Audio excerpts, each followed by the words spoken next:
খবর 24 সাথে আপনাকে স্বাগত। নতুন নতুন খবর জানার জন্য আমাদের চ্যানেলে চোখ রাখুন। নমস্কার, খবর 24/7 আপনাদের স্বাগত। দর্শক, গত কয়েকদিনে পশ্চিমবঙ্গ, অসম ও কেরল থেকে জঙ্গি সন্দেহে বেশ কয়েকজনকে গ্রেপ্তার করা হয়েছে। আর এবার সেই চক্র ধরতে আসরে নেমেছে রাজ্য পুলিশের এসটিএফ। তল্লাশি শুরু করেই সোজা মুর্শিদাবাদে পৌঁছে গেলেন এসটিএফের সদস্যরা। রবিবার মধ্যরাতে গ্রেপ্তার করা হলো দুজনকে।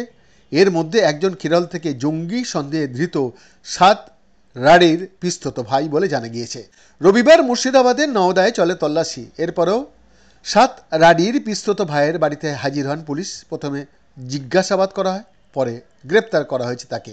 তার নাম সাজিবুল ইসলাম। উল্লেখ্য, এই সাজিবুলের স্ত্রী ছিলেন তৃণমূলের পঞ্চায়েত সদস্যা। সাজিবুলকে জিজ্ঞাসাবাদ করে মুস্তাকিম নামে আরও একজনকে গ্রেপ্তার করা হয়েছে। জঙ্গি কার্যকলাপের সঙ্গে এদের যোগ ছিল বলে সন্দেহ পুলিশের। নওদা থেকে ধৃত সাজিবুল ইসলাম ও মুস্তাকিম শেখকে জঙ্গি আইনে গ্রেপ্তার করেছে পুলিশ। ভারতীয় ন্যায় সংহিতার 113 নম্বর ধারায় গ্রেপ্তার করা হয়েছে তাদের। ধৃত সাজিবুল ইসলাম জঙ্গি সাপ শেখ বা সাদ রাডির পিসির ছেলে। সাজিবুলের বন্ধু হলো মুস্তাকিম। ধৃতদের জঙ্গি কার্যকলাপের কারণে গ্রেপ্তার করেছে বেঙ্গল এসটিএফ।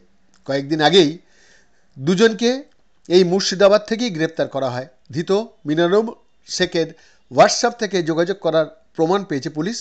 অন্যান্য জিহাদি কার্যকলাপের তথ্য মিলেছে বলে সূত্রের খবর। উল্লেখ্য, 7 রাডি কেরল থেকে জঙ্গি সন্দেহে গ্রেপ্তার হওয়ার পর জানা যায় মুর্শিদাবাদে ভোটার তালিকায় তার নাম আছে। শুধু তাই নয়, সাদের পিস্তত বৌদি ছিলেন তৃণমূলের নেত্রী, পঞ্চায়েত সদস্যও ছিলেন তিনি। তার স্বামীকেই এদিন গ্রেপ্তার করা হয়েছে। পুরো ঘটনায় হতভম্ব সাইজুলের স্ত্রী।